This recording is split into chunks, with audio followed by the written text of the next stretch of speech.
What's up, everybody? Welcome to Ask for Candy, where we talk about healing, self-care, love, relationships, sex, and what it takes to be amazing on the daily. So I switched the order a little bit so it sounded more exciting. Sex and what it takes to be amazing on the daily. Who I am Candice Harper, lovecoach.com. And my purpose with this podcast is to create healthy romantic relationships all around the world through self-love, soul connections, and sweetness. But before we get to that, we're partnered with Solivity Magazine now and part of Solivity TV. So from now on, we will be going live every Wednesday night at 7 o'clock Eastern. So you can tune in, you can join the conversation, you can ask questions, you can answer questions. There's going to be a lot of questions tonight because this is going to be a very interesting topic. And you can also watch us later at solivity.com and on Solivity TV, and subscribe to Solivity TV on YouTube so you can be alerted when we go live. Now, Brian, is it solivity.com or is it solivitymagazine.com? It's solivity.com. Solivity.com. Okay, I wanted to make sure I wasn't saying that wrong. And don't forget to subscribe to our audio broadcast, Ask for Candy, the podcast, on Anchor, iTunes, Spotify, iHeartRadio, and wherever you normally download your podcasts. And you can email us at askforcandypodcast@gmail.com to leave comments, ask questions, and those questions and comments and topics will be added to later broadcasts. I love it when you talk to me, even if you talk to me later, because it's just more content. It's just more stuff to talk about. And y'all know I love to talk. For almost 9 years, I have been a relationship coach, a workshop facilitator, and now a professional matchmaker with Talkified Dating Service. And if you've never heard of it, it is an amazing digital service where you can hire a matchmaker to do all the sifting and the vetting on your behalf. Those of you who are in the dating scene, grown-up people in the dating scene, it can get very challenging. So at Talkify, what we do is we support you in that journey from single to coupled. And it's especially great for people who struggle with initiating contact or simply picking the right partner. Now, matchmaking and relationship coaching are my zone of genius. The best part about it is that week to week, I get to grow and learn as I interact with people around the most intimate parts of their lives. It's very special. It's very sacred to me. And I get to meet and nurture new clients. I get to screen possible dating candidates for them. I get to design programs and activities that deepen their ability to get to know each other. And most importantly, I get to be a part of what supports healthy beginnings and sustainably healthy relationships. And I get to be the cause of self-love, soul connections, and sweetness, right? Just like on this podcast. I want you guys to stick around for the whole show, because at the end of the show, I'm bringing back the matchmaker moment, and I have a really amazing client that I'm spotlighting tonight. This one's for the ladies, honey. Oh, yeah. Oh, you yeah. know, we got the hint. You gave me the hint earlier. So ladies, you want to stick around for this one. We're going to stick around for this one. He's for the ladies, and he's for the ladies who are ready to like wife up and have babies. And he's a provider type as well. I know. So any of you ladies that are, young millennial, that range, early 30s, that range, and you're ready to, lock it down. And you want somebody who actually, there are men out there, young men, which I think people always assume that men don't want these things or that they get roped into these things. But there are men out there, Brian, I feel like you probably can attest to that want to create family. They want that commitment. Absolutely. They want a home life, right? Absolutely. Yeah. I think men get a bad rap because often people think that they just get roped into it. Or knocked over the head and dragged in. Or knocked over the head, forced, tricked, all of that stuff. I think that you guys get kind of a bad rap as far as that's concerned. But, I can tell from my matchmaking and, clients that I deal with, and even in coaching, like, men on a large scale definitely want the comfort of knowing that they can have a family, in whatever incarnation works for them, that they can be who they want to be in that family and show up in the way they want to show up. And there are men that actually desire that and want that for their lives. So we want to battle that trope that men never want that men don't want to commit, yes. Right? I'm glad you're doing that. Right. And as you guys can hear with me, as always, is my Brian from Celebrity Magazine. He's our amazing Celebrity Magazine editor-in-chief and leader of this major movement that's happening, right? With a little help from my friend. I love that about you, Brian. You know what I love about you is that you are so in tune to like gathering people and giving them their sort of, like, here's your thing. That's your zone of genius. Here's your thing. Let's all gather together and work together and build something. I love the way that you're doing that. I really respect that. Oh, thank you. Yeah, you're very welcome. Takes a village. Right? It's true. It's true. And it takes a good leader to know that, to be aware of that, right? So tonight's topic, it's going to be a good one. Uh-oh. Bring it. I'm always excited for the topic. And each week I'm like, oh, this is going to be the best one ever. And this one, I am really excited about this one. I mean, ultimately all of this is a Trojan horse for self-love, but as we're going along through our steps in this dating and relating world that we're living in, it's good to sort of like micro focus on certain things, because it does help people maneuver for the bigger things. Sometimes when we feel a little self-conscious or we feel very uncertain, a lot of people struggle through singlehood and then they struggle through couplehood if they do get somebody, or they struggle through singlehood and they never get couplehood because of the struggle, it's good to have like some sort of basis for steps you can take, things that you can do that will help to support you and heal the big things so that it doesn't have to be a struggle. Did you know, Brian, that it's not really supposed to be a struggle? It isn't? I'm just kidding. Did you know that? I always hoped that it wouldn't. Right. And this is not to shame anybody who is struggling, whether you're in a relationship or not. But I had it myself. I was raised to believe that love is a struggle, and not purposely. It's not like anybody said to me, you have to believe this. But when you think about, growing up, what's modeled for you, right? And then what you see in your family, like different couples, then what you see in, your friends' families.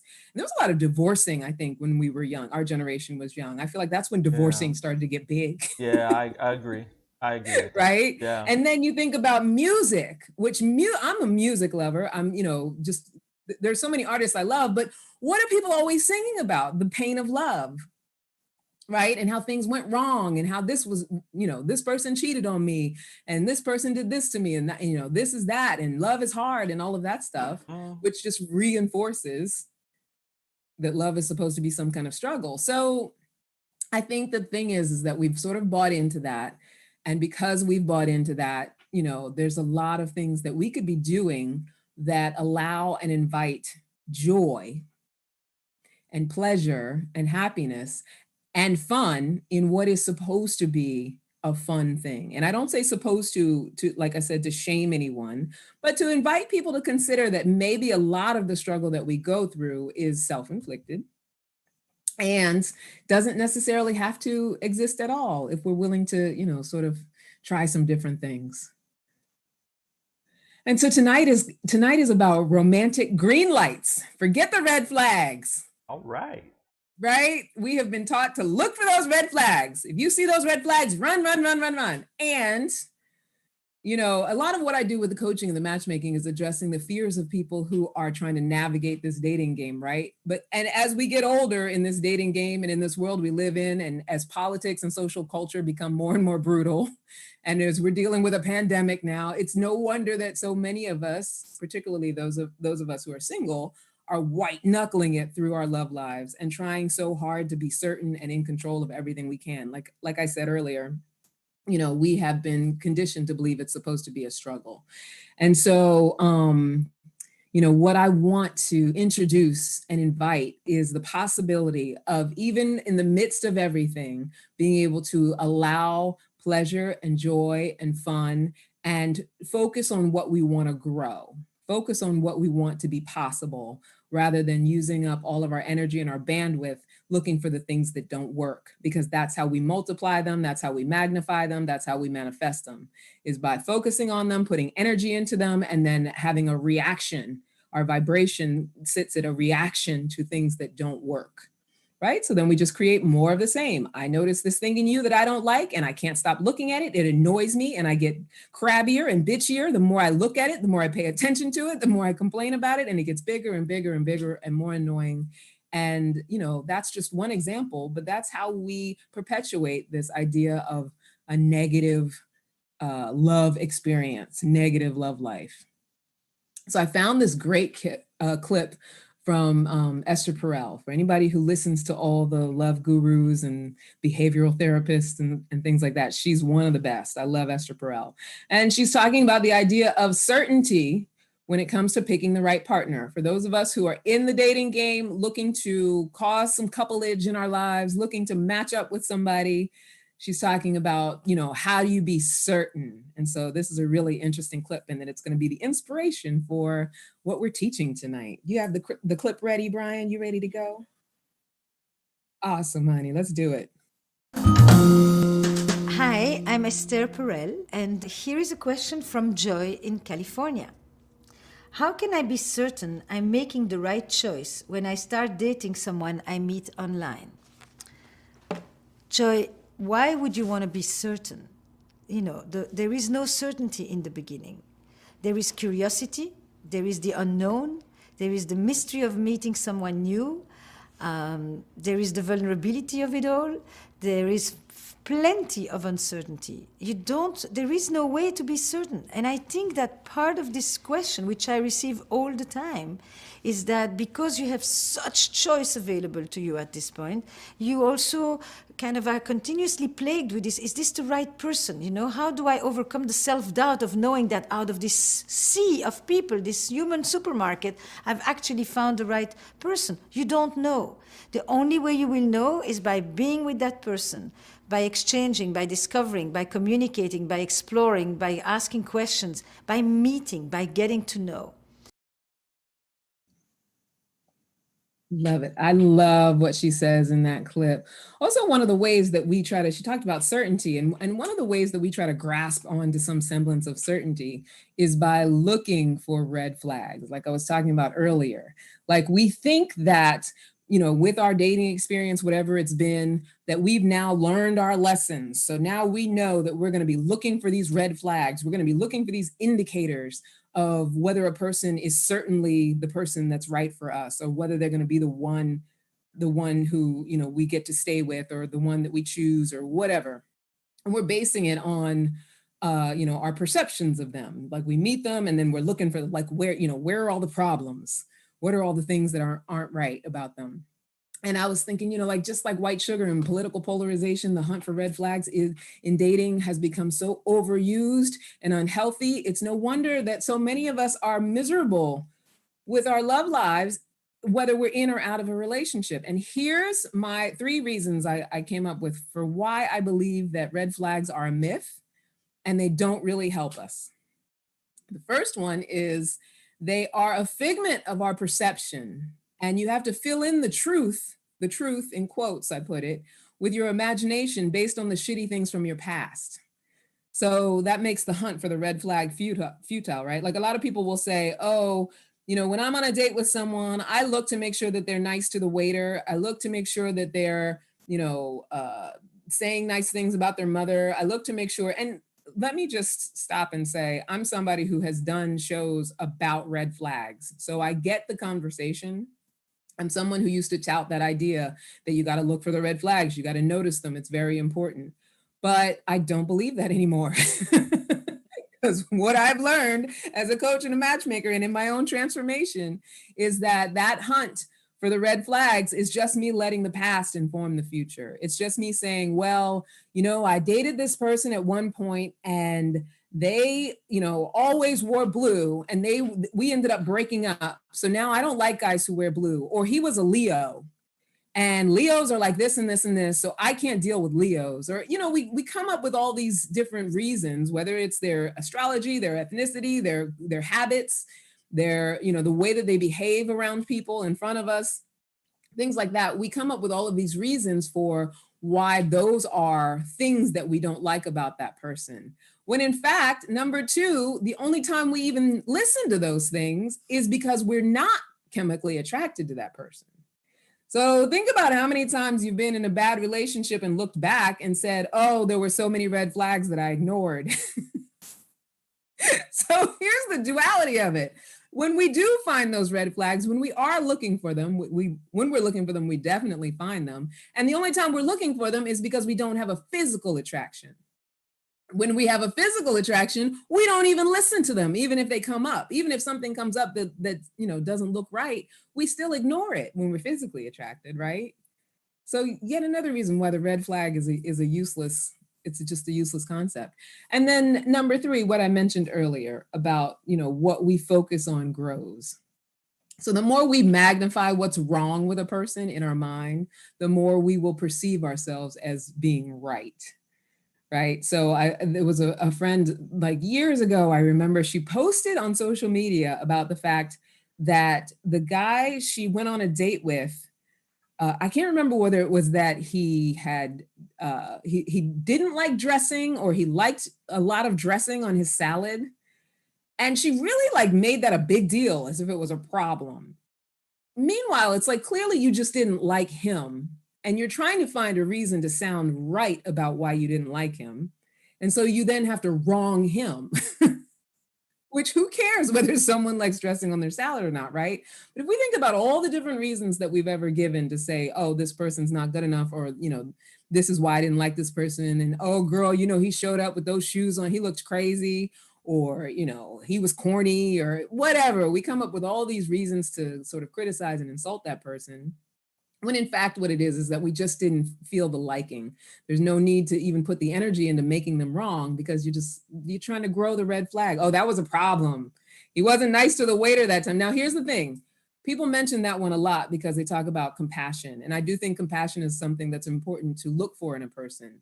But if what you're looking for is the negative behavior rather than looking for the positive behavior, you're only going to find the negative behavior, because people aren't 100% perfect when it comes to that sort of thing. There are people that are more compassionate than others, and there are people who don't know how to behave around, other human beings who are in service to them or things like that. I'm not saying that that's not the case. What I'm saying is that when you're dating, if what you're looking for is those things that can go wrong, you will find them. If what you're looking for is the things that can go right, you will find them. And it's as simple as that. What do you think, Brian? I think you are spot on a lot of this. I mean, wow. As you were going through those first three, I was kind of like, wow, like, yeah. I mean, again, all of it's connected to what we focus on expands, and that we're actually giving ourselves a distraction. Yeah.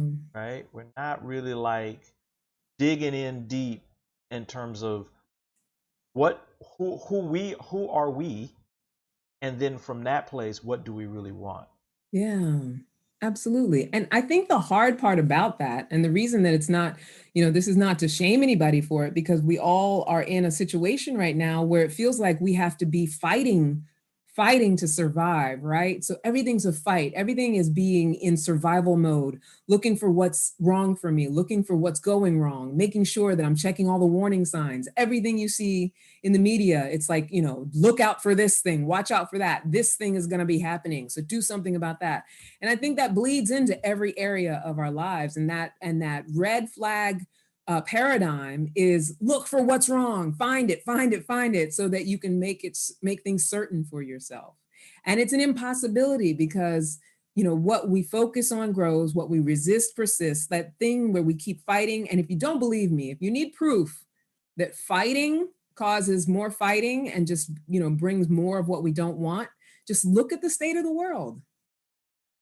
Right? Everybody's in the fight against something. Everybody is against something. And so, and that's what we are consuming all the time. Be against this, watch out for this, look out for this warning sign, protect yourself from this, protect yourself from that. And so it's scary. I don't say any of this lightly, as if it's just easy to drop all of that and say, oh, let me jump into my love life and let anyone do what they will with me. It's not an easy thing. However, it is the road to being able to actually experience things in a positive way. If we want to end that story that everything is a struggle and that even our lives today are a struggle, we have to be willing to look for the things that we can be grateful for, the things that we can appreciate, the things that we can be positive about. So I say, what if we actually made a choice to put all of our energy and bandwidth into recognizing the good in the people that we date? Not looking for whether they're wearing the right shoes or how they treat the waiter, or, where they like judging them for where they take you, or, for men, like, immediately thinking a woman's crazy and looking for, certain behaviors that indicate that she's going to be crazy, whatever it is that either gender or, non-binary, whatever it is that you're looking for that's making that other person wrong. What if we give that a break and put it aside and start looking for the things that are workable, looking for what I'm calling the romantic green lights, the thing that says go, meaning you don't have to just give it all up and jump all in if it doesn't feel comfortable. But what about considering that there are things that you can see about a person that will actually invite you to just get to know them better, to just go ahead and explore it, to not immediately cut them off. And in the midst of that, what if we began to make the distinction between love and attachment, right? Accepting a person rather than needing for them to be what we need them to be. Right? Yeah. Because that's Preaching where a lot, tonight, girl. what am I? Oh, good. Yeah, go for it. Because that's what a lot of that is about. It's like, we have this framework in our minds that this is the way this person's going to need to be in order for them to be right for me. So I've already set that up. I'm going to be looking for all the things that are anti that are against this list of needs. And we talked about that last week. So this is sort of a continuation of the last couple of weeks with the love chrysalis. But, I'm going to need them to meet my list, and I'm going to be looking for all the ways that they don't. And of course, I'm going to find them, and I'm going to be attached to them being able to be what I need them to be from the beginning. So, with all of those layers, it almost makes it impossible for people to actually connect and grow and, develop a good relationship. And people actually do it. They do end up getting together through it. But to have a real sustainable connection, there has to be a level of, I'm willing to look for the good in you. I'm willing to be an acceptance and allowance. I'm willing to be, loving about the things that I can appreciate about you first. Doesn't mean you have to like every single thing about that person, right? But I'm willing to let go that you need to be something in order for me to see God in you, or see love in you, or see you as something worthy or special, right? So like I said, what if instead of the red flags, we look for the green lights? What if the go in our green lights means that we move forward with getting to know this person moment by moment? So Abraham Hicks talks about, the best kind of marriage vows would be, I like you pretty good, let's see how it goes. And I love that, I love that, they say that, because it really has to do with, we only have this moment that we're in. We only have it. And if we can apply that to our love lives, our romantic lives, we could choose joy in any given moment. Now, we could sit there with somebody and be attached to who they're going to be in the future. And that will definitely help us with our looking for the red flags. It'll definitely help us find all the negative things. It'll definitely have us in a place of uncertainty and worrying about the uncertainty and not knowing what that's supposed to be. And I love what Esther Perel said about that it is supposed to be uncertain. It's 100% supposed to be uncertain, because none of us knows what the future holds. None of us knows if we're even going to be around tomorrow. And that's always been the case, even before the pandemic. So if we treated our love lives like, from moment to moment, I'm going to generate what it is that I want here, joy, and I'm going to be looking for the things that work. Doesn't mean that I'm never going to see the things that don't work. It doesn't mean we're never going to have conflict. It just means that I'm going to be committed to what is fun, what is workable, what is pleasurable, what are the things that I actually do like about you, right? And so there are enough content and articles about the red flag. So tonight I want to list for you the 10 green lights that I came up with. 10 things to be focused on about another person with love and acceptance. And I bet there's a whole bunch more. And hopefully you guys will not only, if you come up with any, if you want to put in the comment section, if you think of anything that you think would be a really great green light to be focusing on about another person or looking for in another person, not attached to, just open to recognizing in another person. And I'll tell you also, a lot of this was inspired by, when I'm matching, I get feedback. So what I get is a form that each person who went out on a date, they say their likes and their dislikes, and they talk about what the experience was like. And it's always amazing to me, because their likes and the things that are good about, that they think are good about the person, are definitely things that could sustain a relationship. They're definitely things that could have them move forward in a healthy and positive way.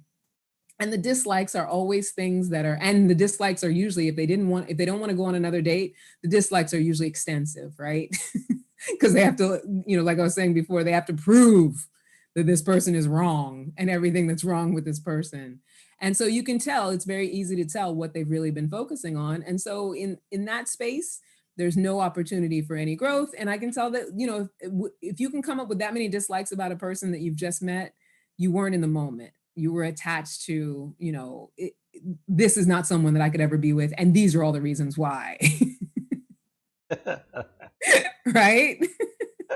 Like, that's what was going on in the mind. So I want to talk about these 10 green lights. And Brian, also too, I definitely want you to chime in on a couple of them, because I think, from a male perspective, some of them, I guess they could be kind of gender oriented. Okay. And I don't, from a male perspective, I'm not really sure about a couple of them, but Okay.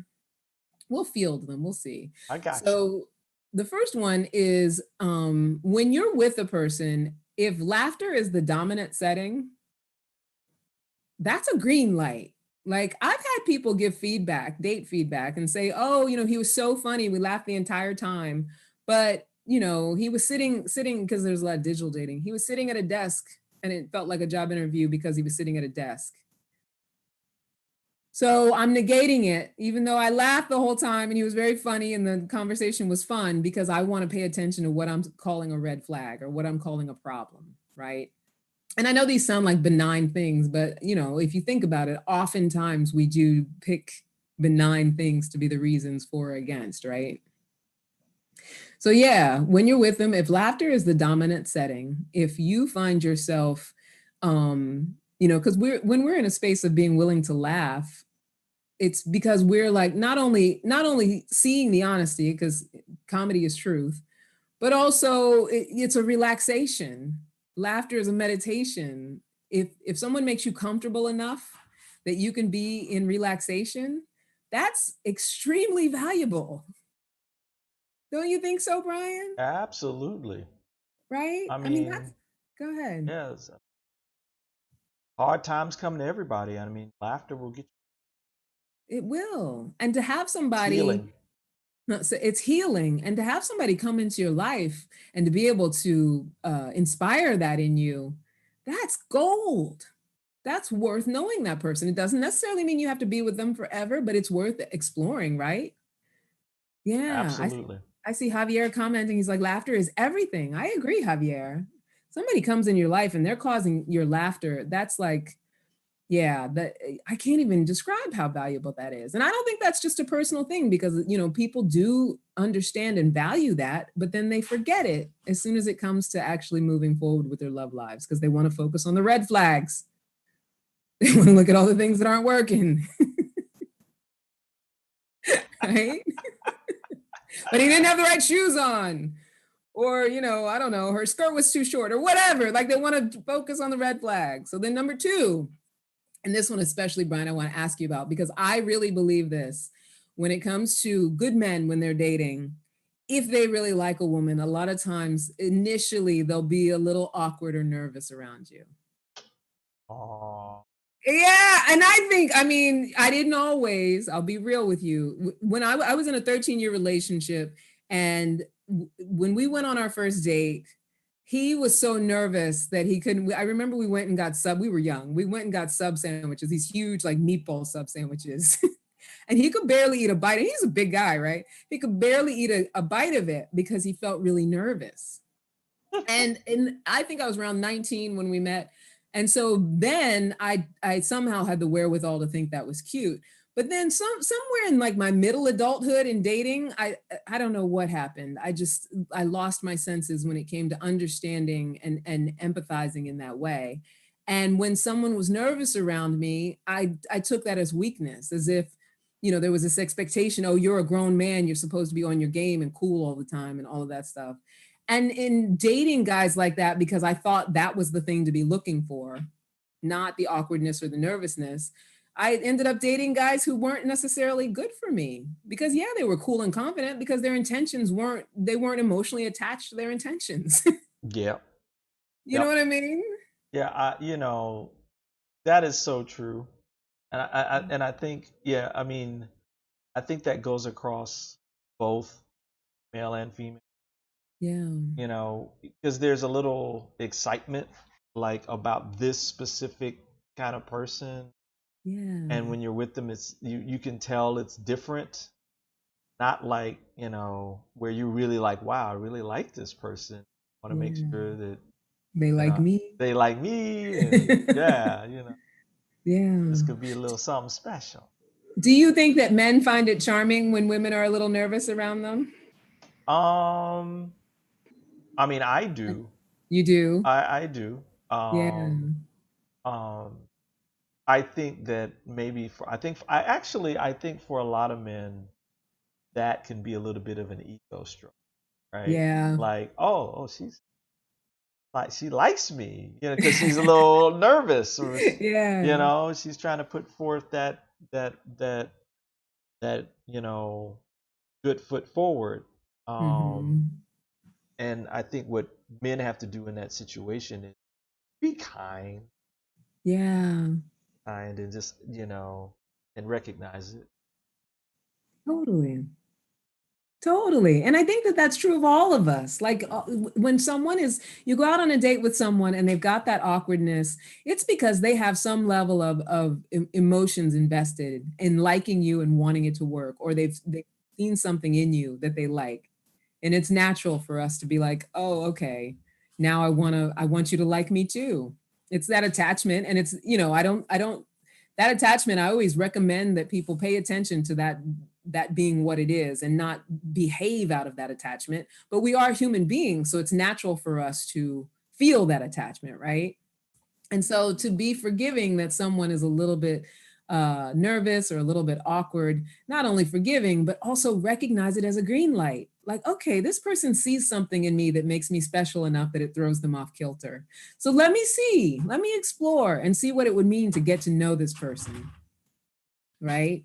And see see what it is they see in me that makes them nervous. you know, it's fun. That's where the fun stuff comes in. So number 3, do you naturally listen actively to this person or appreciate that this person listens actively to you? So that's a green light. So if you're with someone and you find yourself naturally really wanting to hear what they have to say, that's a green light. Don't worry about anything else. Like just be in that and let it be that and value that as well, because that means that whatever it is, it's lighting something up in you. And a lot of times I think people will engage and they might respect someone, but then because there's other things, and like we were talking about last week, because there's maybe not enough sexual attraction or whatever, they'll negate that person, or there's some other red flag that they've seen, they'll negate that person. But that things like wanting to listen to what a person has to say, and also recognizing that they listen actively to you if they do, and valuing that as well, those are green lights. Those are great reasons to go forward with somebody, right? Yeah. And I feel like people notice it. I get these feedback forms, and I have a lot of women especially, but they'll notice that person listened actively, but then have some other reason why that person wasn't good enough. I'm like, you got to be kidding me. Women all the time talk about that people weren't listening. The man was not listening. And here you were sitting across from, he was listening. And you're saying, oh, but he didn't have the right money mindset or whatever, which I'm not saying that's not valuable, but if that's what you're focusing on, that's what's going to magnify, right? Mm-hmm. Yeah. Yeah. Woo! It's crazy stuff. Number 4, even though you may get excited or feel a little awkward with this person, do you have a sense of inner peace? So we were talking about in number 2, where when we're emotionally invested or we feel attracted to someone, sometimes it does make us a little nervous. But the underlying structure of time spent with that person, if it's somebody who you feel peaceful around, in the sense that they don't vex your spirit, and right, and you feel like you can be you, and you can be in that moment, and that is gold in another person. Right? Especially these days when everybody's going around vexing everybody's spirit. Exactly. Right? Everybody's getting on everybody's nerves, and we're supposed to be social distancing and all of that stuff, all those layers. If you're spending time with someone and you feel a sense of peace about who you are, and you can sit in who you are, that's cute. That's a green light. That's like, that person is worthy to know. That is light. Right? And if you want to, you got the green light. Exactly. Right? Give me the green light. I love that song. Have you ever heard the reggae version of that song? That's a good one. I put it on. I might find it for this show tonight. Shoot. Right? All right, number 5. Do you find resonation with what they talk about? So if you're sitting and talking to someone and what they talk about with you you resonate with it, you get it, you can see it, you understand it, it sparks something in you, that's a green light. Focus on that, grow it, appreciate it, communicate to them that what they're saying resonates with you. Let them know it, because we don't let each other know that enough, I don't think. I think in personal growth circles, we do that a lot because that's part of the whole thing. But most of the people that I match for dates, they're not necessarily in the personal growth conversation.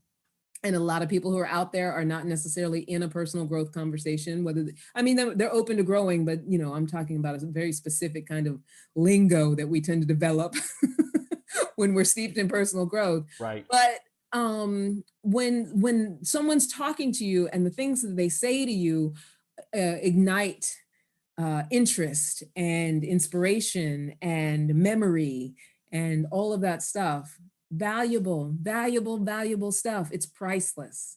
It's priceless in another person. Don't negate it. That's a green light. That's a good reason to get to know somebody further.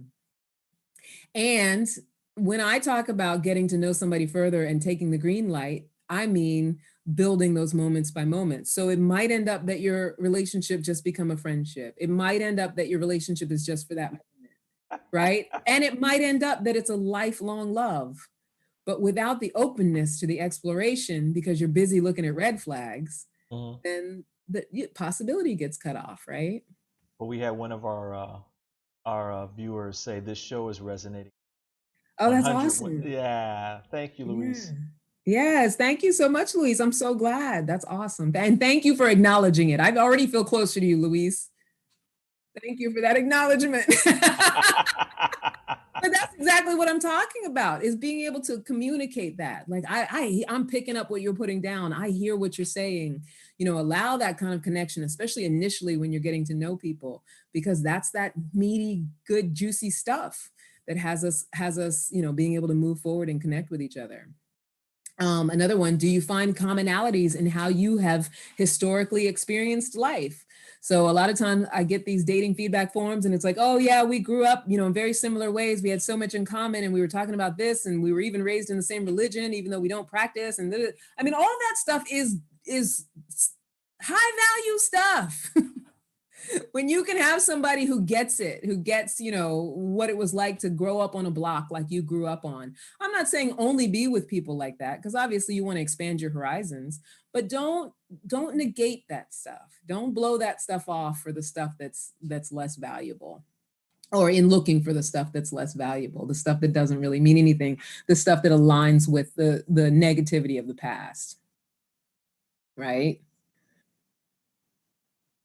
That was number 6, commonalities in how you've historically experienced life, right?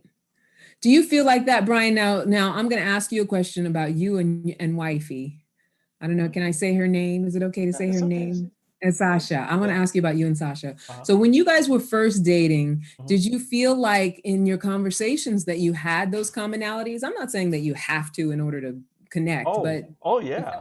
Yeah. Oh yeah, absolutely. I mean, we spent a lot of time early on just talking about where we were in our life experience, like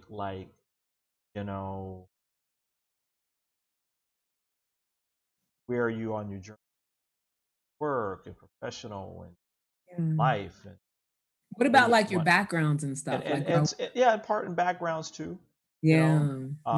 Close with family, what does family mean for you? You had your choice of doing different things. Would it be around that? I mean, a lot of different things. That was our connection. Yeah, that totally makes sense, and it led to marriage. Yep, absolutely. Yeah, Javier, we love her too. Yeah. Oh, Javier, he says we love Sasha. Sasha's awesome, but that's the exact kind of thing that I'm talking about, because the only difference between single people and coupled people is that single people haven't yet allowed for someone else's good and bad, strengths and weaknesses. They haven't allowed for that yet. And single people sometimes get mad when I say that, But, I speak from, being someone who's single myself. This is not a pejorative to say that there's anything wrong with it. I know for myself that I haven't chosen someone that I'm taking on both their good and their bad and saying, let's partner together. But I get that that's what it takes, right? It's that willingness to do that. And it's that willingness to look for the things that work and look for the things that are good in order to be able to do that. Because as long as you're looking at the negative stuff, it's going to be a hard road to hoe. Number 7 is, do they speak peacefully about their parents or their family, their upbringing? Now, the reason I put it this way, do they speak peacefully? Because everybody didn't have a great childhood, right?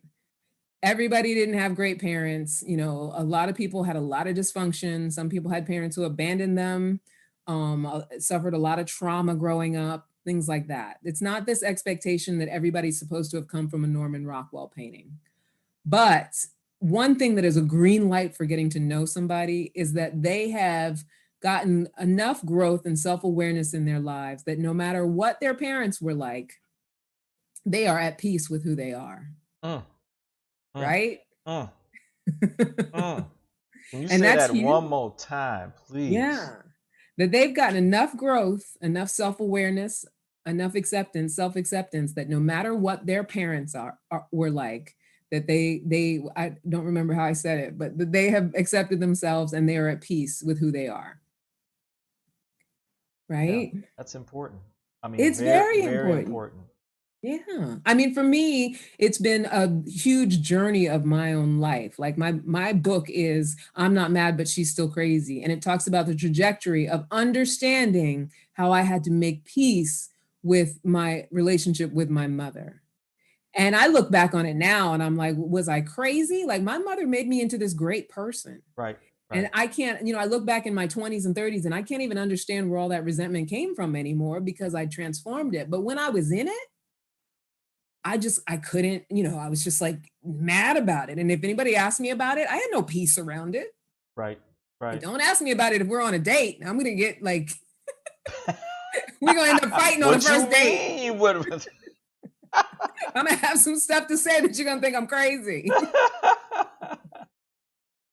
Right. And I actually dated a guy, like, I want to say a couple of years ago. And the reason that I decided, and here I am talking about don't look for the red flags. I'm definitely, even then, even though I wasn't present to this then, I was looking for all the things that worked. And one of the things that I did with him is I knew that I was somebody who was a perfectionist. I knew that I was somebody who was highly critical of other people. So I made the decision when I started dating him that each day I would write down something that I liked about him.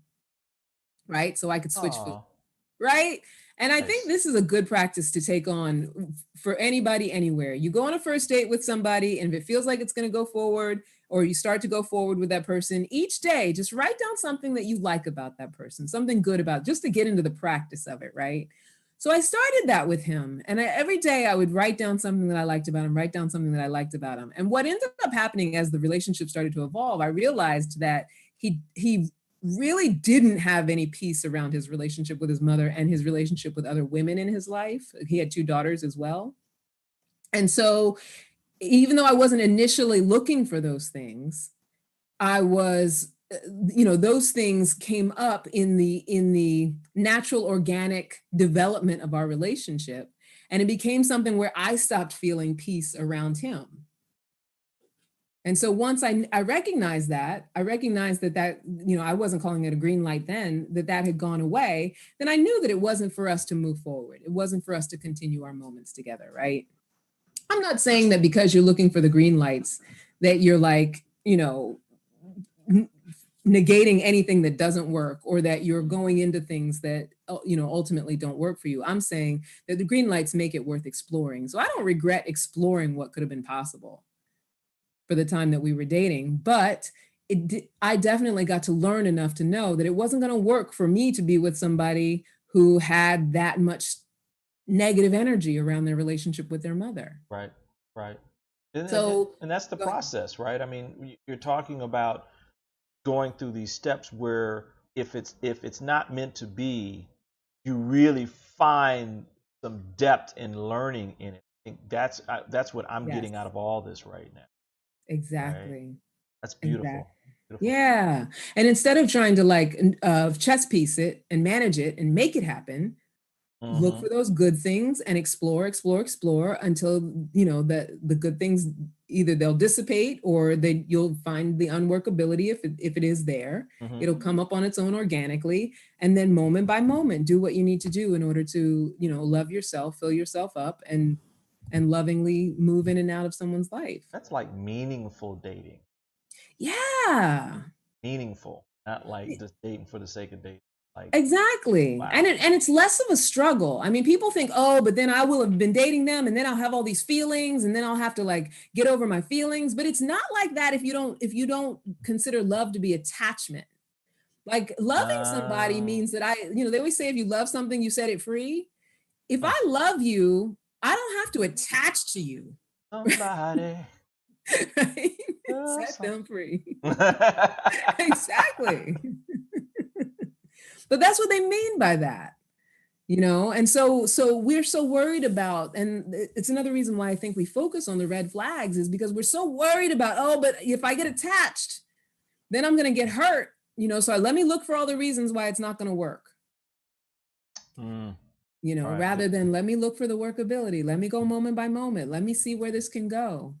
Let me see how this can grow. Let me have pleasure. Let me have joy with it. Let me have fun. If I'm not having fun anymore, then I can do what I need to do. I can walk away.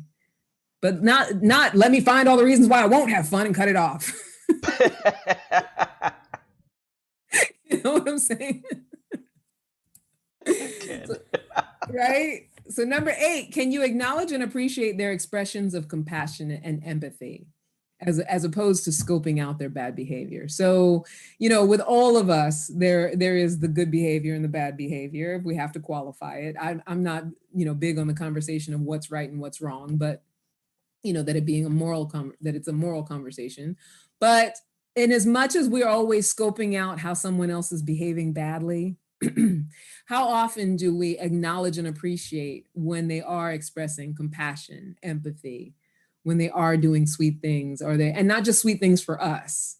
It's like, yeah, it's easy if somebody brings you flowers to be like, oh, you brought me flowers, let me give you some pussy, whatever. Like that's easy, right? But when they're, right? But when they're expressing compassion, let's say there's someone who, you know, is volunteering and being of service to other people, or, you know, making sure that people who don't have food get to eat, or, you know, giving of themselves in some way. And, you know, if we see those things in someone else, can we acknowledge them and appreciate them, right? Those are green lights. Those are good reasons to explore, you know, getting to know a person better, good reasons to explore connection, because there's somebody who actually cares about something other than themselves. And can we acknowledge that, right? Number 9, does this person speak of dreams and visions that align with our own? So, you know, when we meet someone, especially when we meet them new, if you have shared dreams, meaning that it doesn't have to be the exact same details, obviously we're all individuals, but if you can connect on that level, that is almost like the holy grail. I believe that is the holy grail of relationship. And it's, you know, I even think that if you've already coupled up with somebody, if you've already married somebody, it's worthwhile to periodically have a conversation of shared dreams and visions. Right? Yeah. And a lot of times people just negate that. Like it just, you know, I read through these feedback forms and it'll be like, oh, you know, I want to one day have a house in Catalina and he does too. And it's not about the house in Catalina. It's about, we see ourselves the same way. Right. Right. We see our future the same way. That is like, I don't want to keep saying it's gold because I feel like it's worth even more than that. And I don't know what what other, you know, it's worth platinum or whatever. It's like, yeah, it's worth more than time. It's worth more than everything when you can align with someone in that way. So we're on the 10th one. I can't believe this hour goes by so fast, Brian. I know, but it's good stuff. Oh, good. That's what happened when it's good stuff now. That's what happens when it's good stuff. That's right. Oh, good. I try not to be sad about the time, you know, but it does go by so fast. All right, number 10, have you asked about their core values? And I talked about this last week, the week before, and do their core values line up with yours? Everything else that I mentioned, they do also speak to core values. Those are all things that speak to different core values. And I always talk about, and in the Love Chrysalis, I talk about the getting clearer about your own core values so you can see if another person's core values line up with your own. I mentioned it last week. I talked about it. If you are on a first date, second date, third date with somebody, and you have a conversation about your core values, just ask them what their core values are. And if what they're saying, you see yourself in it and you hear yourself in it, please know that that is a green light. Do not treat that as though it's trivial. It is not. That's the stuff of relationship. That is the stuff of human connection. And whether it's in our friends, our family, or our lovers, or whoever, to be able to share those kinds of things are the things that bond us together. It's what forms communities. It's why people go to church. It's why people who don't go to church, develop their own, interest communities. It's why people are in the personal growth conversation together, because we heal in our communities. We heal in our sameness. We heal in sharing what's important to us. So when we negate someone who has that kind of commonality with us because of something that we're considering a red flag, or, something that is not that important or is on the negative side of things, we're missing out on an opportunity for having what really is important be the dominant factor in our relationship with that person. I was in an abusive relationship and our core values did not line up. And if I had known at that time to ask and talk about that and really have an understanding of what his core values were, not that I don't know that he was really present to them at the time. He might be now, and also if I was present to my own and knew my own and had that conversation with him, I would have learned a lot more, and I would have, the trajectory of our relationship would have been very different. I didn't have to look for the red flags, because that's what I did with him. I looked for them, but I was sexually attracted to him and I ignored them. But if I would have gone with the green lights, looked for the green lights, or been allowing of the green lights, I would have been asking questions like, what are your core values? What's important to you? Right? Right. Yeah. Well, I'm going to give you I'm actually standing up. Are you? Giving you a standing ovation for these. I love it. If y'all like them out there, I want to hear y'all giving the standing ovation too, because these are excelente. Thank you. Yes. I mean, if y'all hear me out there, even if you're watching later, please feel free. I take accolades. Right? I like acknowledgement. So take a little compassion or empathy. A little compassion, a little empathy, a little love. So yeah, these are just 10 things to recognize, allow, and appreciate in other human beings. If you want to have a deep level connection with them, green light means go. If you want to really connect with people, be open to allowing and looking for the green lights. If dating is feeling miserable to you right now, you have to be willing to ask yourself, am I allowing anything that will make this fun? Or am I too busy fighting and struggling against what I don't want? And like I said before, what we resist persists. And if you want proof, just look at all the fighting that's going on in the world right now. The more we resist, the more we fight, the more we go up against, the more we struggle, the harder it gets, the more unrest there is.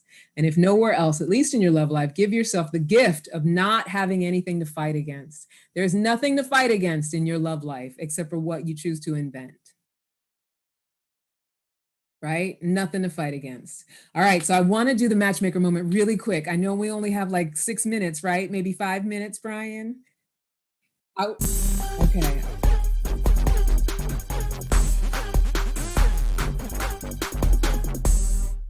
I feel like I could do it in a minute.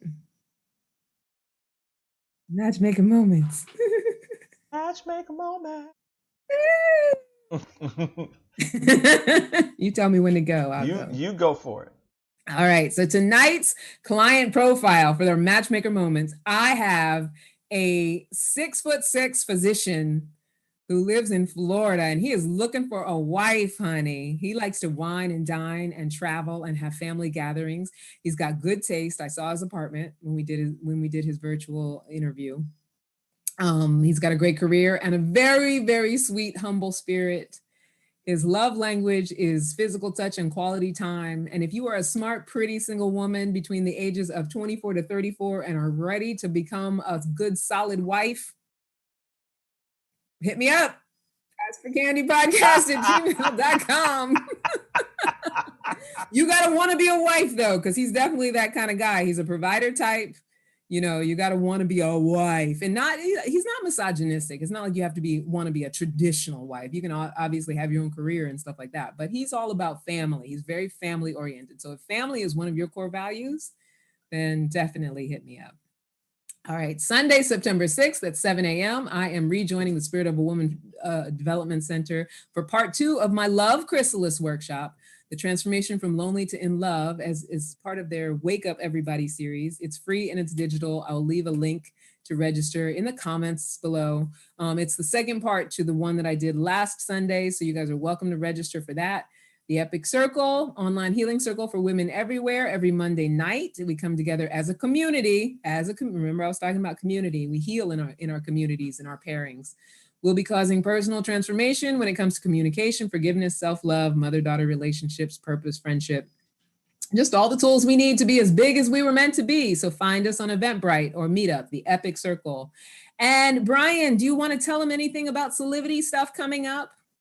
Absolutely. Well, we've got coming up on August the 29th on Solivity, a live virtual cooking class with $1 million chef himself, Walter Martino.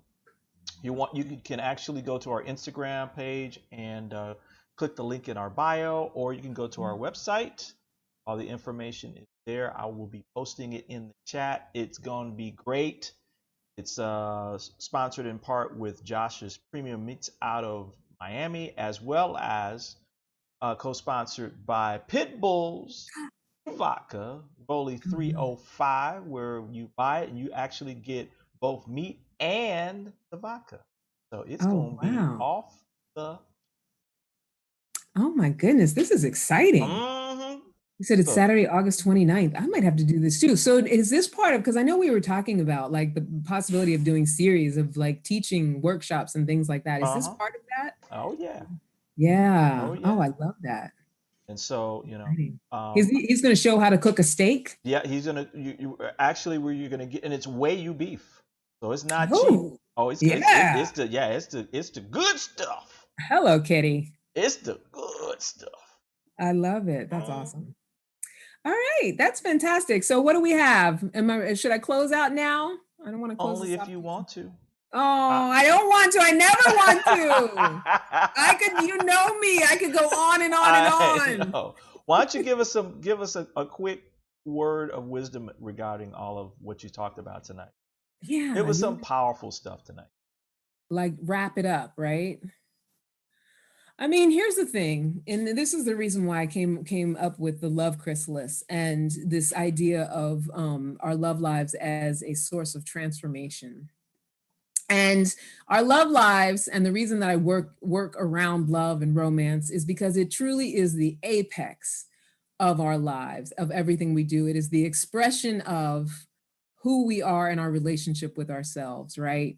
And I believe strongly that how we do one thing is how we do everything, meaning that whatever commitment level we give to whatever we're choosing for ourselves, we do it the same way everywhere. And one example I always give is if I'm somebody who is a workaholic and I ignore my love life, it seems like I'm doing two different things, two different ways, but no, I'm giving as much verve and vigor to being a workaholic as I am to ignoring my love life.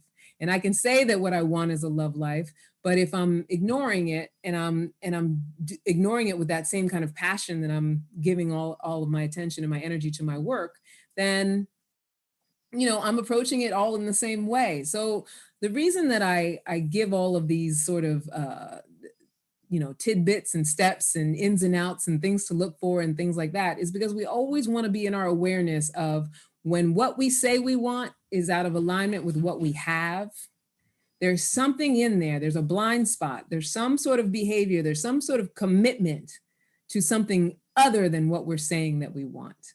And so the idea here is not, as always, to love yourself, fill yourself up, but fill yourself up with awareness, the truth, and getting aligned with what it is that you say you want. Having your actions and your behaviors align with what you say you want. And so looking for green lights when you want love is a great way to align your actions with what you say you want. Look for those green lights. Look for those green lights, right? Just get one night. I'm ready to go right now. I'm never ready to go. But follow us on Instagram at Ask for Candy Podcast, at Candy Love Coach, at Solivity Magazine, 100%. Even though I don't Instagram as much as I should, I'm going to start being better about that. Also, don't forget to subscribe. Solivity Magazine on YouTube, or Solivity TV on YouTube is the channel. Solivity Magazine on YouTube. So subscribe, and subscribe to Ask for Candy on Anchor and all of the podcast outlets. Email me at askforcandypodcast@gmail.com. Until next time, never forget that you are a love machine. If you ever start to feel like you aren't getting the love you need, just make more and ask for candy. I love you so much. Bye, everybody. Thank you for watching Ask for Candy with Candice Harper, right here on Solivity TV every Wednesday at 7 p.m. Solivity Magazine brings you the best in inspiration on Solivity TV. Check out our new shows.